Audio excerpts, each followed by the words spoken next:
अब मध्य प्रदेश में राज्यसभा की तीसरी सीट को लेकर घमासान मचने की पूरे आसार नजर आ रहे हैं।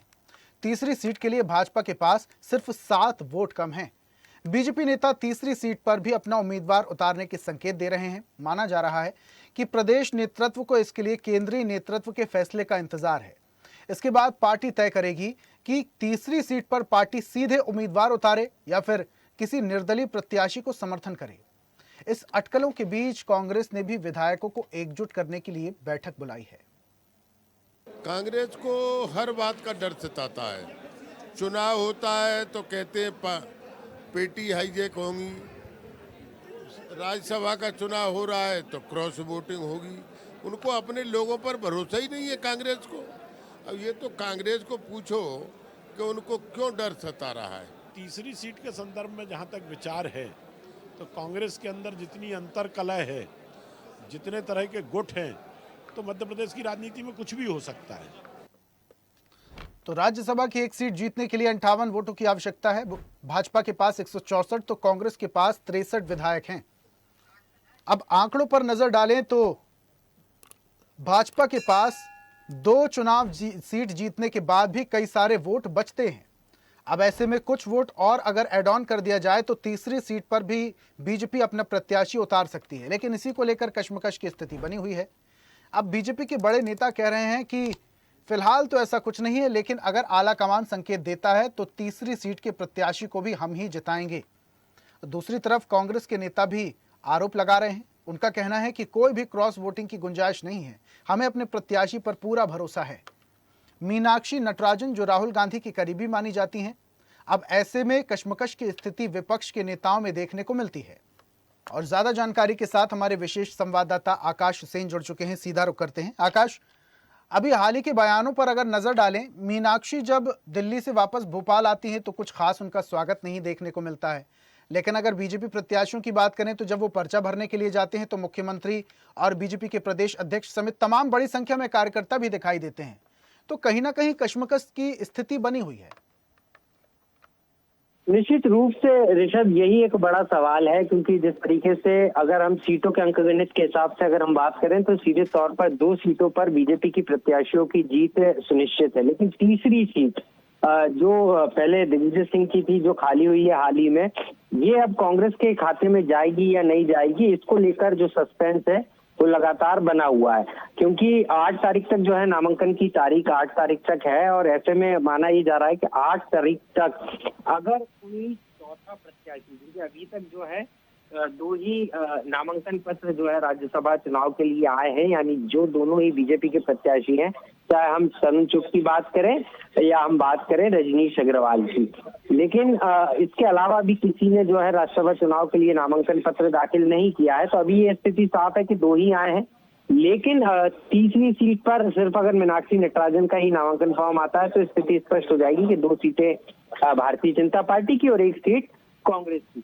लेकिन अगर कोई चौथा कैंडिडेट चुनावी मैदान में उतरता है तो कहानी जो है फिर वोटिंग की आएगी। और अंकगणित के हिसाब से ये स्पष्ट है कि बीजेपी के पास जो है 164 विधायक हैं। उस हिसाब से अगर हम देखें तो बीजेपी की 2 सीटें तो पक्की है, लेकिन तीसरी सीट पर बीजेपी के पास विधायकों की संख्या कम रहेगी। तो वो अगर क्रॉस वोटिंग होती है तो ऐसे में बीजेपी तीसरी सीट पर भी बाजी मार सकती है। और पिछले इलेक्शन में भी, राज्यसभा चुनाव में भी हमने देखा था, विनोद बूटिया जो है चुनावी मैदान में निर्दलीय उतर गए थे।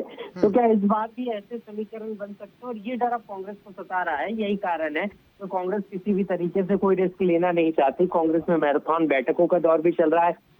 जो कांग्रेस से राज्यसभा प्रत्याशी है मीनाक्षी नटराजन, जैसे ही वो भोपाल पहुंची तो एलओपी लीडर से उन्होंने मुलाकात की थी। बीजेपी के जो कांग्रेस के वरिष्ठ नेता हैं उनके साथ वो मुलाकात की उन्होंने। और सीधे तौर पर अगर हम बात करें तो बातचीत और चर्चा के बाद अब क्योंकि बैठक चल रही है, कांग्रेस भी चाहती है कि जो कांग्रेस के तमाम विधायक हैं वो एकजुट रहें और वोटिंग के दौरान कांग्रेस प्रत्याशी का समर्थन करें। क्योंकि दूसरे राज्यों के जो इलेक्शन हुए, इसके पहले राज्यसभा इलेक्शन, वहां पर कुछ इसी तरीके के समीकरण बने थे। और कहीं ना कहीं बीजेपी आकाश, हमारे सहयोगी और जुड़ेंगे, लेकिन आपसे एक बात मैं और समझना चाहता हूं। देखिए, अभी हाल ही में नजर डालें तो मीनाक्षी नटराजन का ये कहना है कि जब नामांकन भरा जाएगा तब स्पष्ट हो जाएगा लेकिन अभी हालिया के अगर काम पर देखा जाए, अगर हालिया के परिदृश्य पर नजर डाला जाए, तो मीनाक्षी नटराजन दिल्ली से लौटती हैं, कार्यालय में उनका भव्य स्वागत भी नहीं किया जाता है। और ये भी कहा जा रहा था कि मीनाक्षी नटराजन राहुल गांधी की करीबी है, इसलिए ज्यादा कुछ लोग विरोध नहीं कर रहे, लेकिन विरोध है। तो क्या मध्य प्रदेश कांग्रेस में उन्हें ज्यादा पसंद नहीं किया जा रहा, ये कहा जा रहा है कि इस नाम को बदला जाए? निश्चित रूप से विरोध के स्वर तो निकल कर आए हैं सामने, क्योंकि कोई ना कोई मध्य प्रदेश का चेहरा ही जो है यहाँ से जाता, और खास तौर पर जिसमें कार्यकर्ताओं की पकड़ होती। ऐसा कांग्रेसी नेताओं का और कार्यकर्ताओं का मानना है। यही कारण है कि कई दिग्विजय सिंह के जो समर्थक हैं उन्होंने जो है इसको लेकर आपत्ति भी जाहिर की, और एक लेटर भी जो है पार्टी नेतृत्व को लिखा है कि प्रत्याशी बदला जाए। लेकिन अगर हम बात करें तो अब उनकी प्रत्याशी के नाम की घोषणा हो गई है, और अब 2 दिन का समय ही शेष रह गया। आज का दिन निकल ही गया, 2 दिन का समय ही शेष रह गया है। यानी कल और परसों अंतिम दिन है नामांकन प्रक्रिया का। और जैसे ही नामांकन फॉर्म्स अगर कोई चौथा फॉर्म आता है तो निश्चित रूप से तीसरी सीट के लिए जो है लड़ाई होगी। और यहाँ पर मीनाक्षी बिल्कुल नटराजन को आकाश हमारे साथ news head digital Aniruddh Sonone ji PCC से लाइव जुड़े हुए हैं, जरा उनका भी रुख कर लेते हैं, उनसे भी समझते हैं कि आखिर कांग्रेस में क्या हालात बने हुए हैं। अनुज जी, अभी अगर आंकड़ों पर नजर डालते हैं तो मुख्यमंत्री का एक बयान आता है कि तीसरी सीट हमारे पास नहीं आएगी तो कहाँ जाएगी।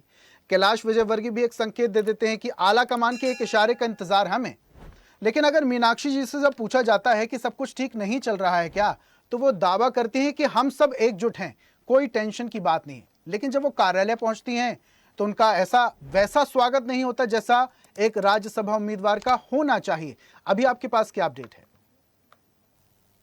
नेता दिग्विजय सिंह इस बैठक में, कोई भी बड़ा नेता दिग्विजय सिंह इस बैठक में मौजूद नहीं थे। जयवर्धन सिंह पूर्व मंत्री और विधायक जो इस बैठक में मौजूद नहीं थे। इसके अलावा बात करें तो लगभग 60 विधायक, कांग्रेस के 60 से ज्यादा विधायक इस वक्त मौजूद हैं मध्य प्रदेश विधानसभा में, और बैठक में 10 से ज्यादा विधायक गैर मौजूद थे।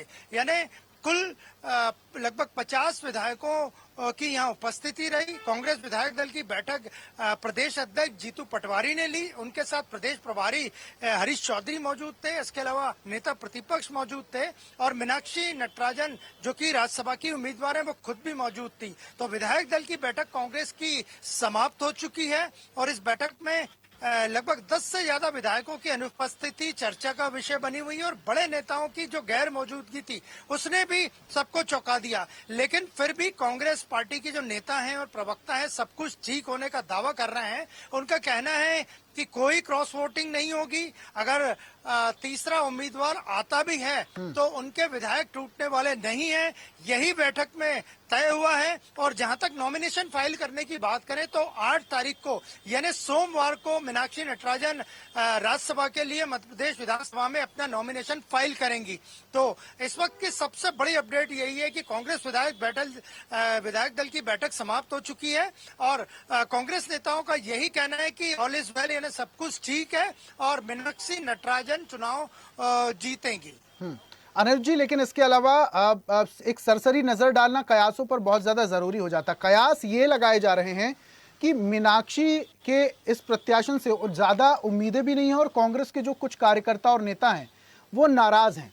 आज बीजेपी के दोनों उम्मीदवारों ने पर्चा भर दिया, कांग्रेस कहीं ना कहीं पीछे चल रही है। ये नाम बदला जा सकता है क्या? ऐसे कुछ कयास लगाए जा रहे हैं। देखिए, जहां तक मध्य प्रदेश कांग्रेस कमेटी की बात करें तो नाम बदलने की कोई चर्चाएं नहीं है। और जहां तक हमने स्वदेश न्यूज ने जब मीनाक्षी नटराजन से खुद बात की तो उनका कहना था कि सबसे पहले उन्होंने राहुल गांधी का धन्यवाद किया कि उन्होंने एक पार्टी वर्कर पे, साधारण से पार्टी वर्कर पे जो कई वर्षों से निष्ठा के साथ कांग्रेस में जुड़ी है, उन पे विश्वास किया।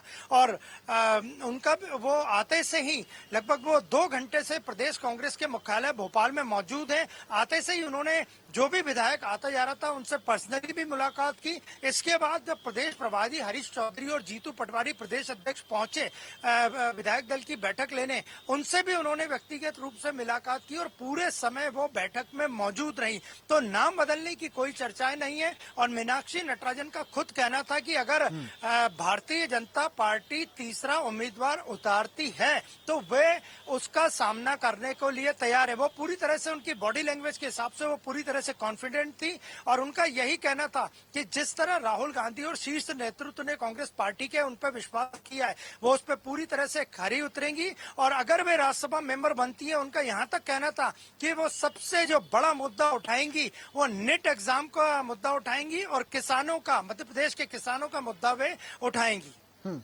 अभी एक बात आपसे और समझना चाहूंगा, मीनाक्षी जी से मुलाकात करने के लिए क्या कांग्रेस के और बड़े नेता पहुंच रहे हैं? जैसा कि आप बता रहे हैं कि कोई बड़े नेता इस दौरान मौजूद नहीं थे, तो क्या उनसे मुलाकात करने के लिए अभी थोड़ी देर में पहुंचेंगे? देखिए, अभी तक फिलहाल कांग्रेस विधायक दल की बैठक समाप्त हो गई है। विधायकों का पीसीसी से वापस लौटना शुरू हो गया है। और जहां तक बड़े नेताओं की बात करें तो पूर्व मुख्यमंत्री कमलनाथ से वे दिल्ली में ही मिलके आई हैं। इसके अलावा अगर बात करें तो दिग्विजय सिंह से भी उनकी मुलाकात हुई है, ऐसी खबरें हैं। लेकिन फिलहाल वे प्रदेश कांग्रेस के मुख्यालय पीसीसी में ही मौजूद हैं, विधायकों से अनौपचारिक चर्चा कर रही हैं। यहाँ बड़ी संख्या में एनएसयूआई, यूथ कांग्रेस और किसान कांग्रेस आदि के कांग्रेस के जो अनुषांगिक संगठन है, उनके प्रदेश अध्यक्ष और नेता भी मौजूद हैं। तो विधायक दल की बैठक कांग्रेस की समाप्त हो चुकी है और मीनाक्षी नटराजन अनुषांगिक संगठनों के नेताओं से भी मुलाकात कर रही है। और उनका यही कहना था कि अगर पार्टी, भारतीय जनता पार्टी तीसरा उम्मीदवार उतारती है तो उसका सामना करने को तैयार है। और उनका कहना है कि सबसे पहले अगर उनकी प्राथमिकता रहेगी तो सादगी से चुनाव लड़ना उनकी पहली प्राथमिकता है। बिल्कुल, बहुत शुक्रिया अनिरुद्ध जी, तमाम जानकारी हम तक साझा करने के लिए। तो ये बड़ी अपडेट आपको बता रहे हैं कि जहां कांग्रेस के विधायक दल की जो मीटिंग चल रही थी वो मीटिंग खत्म हो चुकी है। मीनाक्षी नटराजन पहुंची थी, तमाम लोगों से बातचीत की। जब उनसे ये पूछा गया कि तीसरी सीट को लेकर बीजेपी अगर विचार करती है तो क्या, तो मीनाक्षी नटराजन का ये कहना है कि अगर ऐसा होता है तो वो मुकाबले के लिए पूरी तरीके से रणनीतिक तौर पर तैयार हैं। और ऐसी ही ताजा खबरों के लिए लाइक, फॉलो और यूट्यूब पर सब्सक्राइब कर बेल आइकन जरूर दबाइए और हर अपडेट के लिए विजिट कीजिए स्वदेशलाइव.com।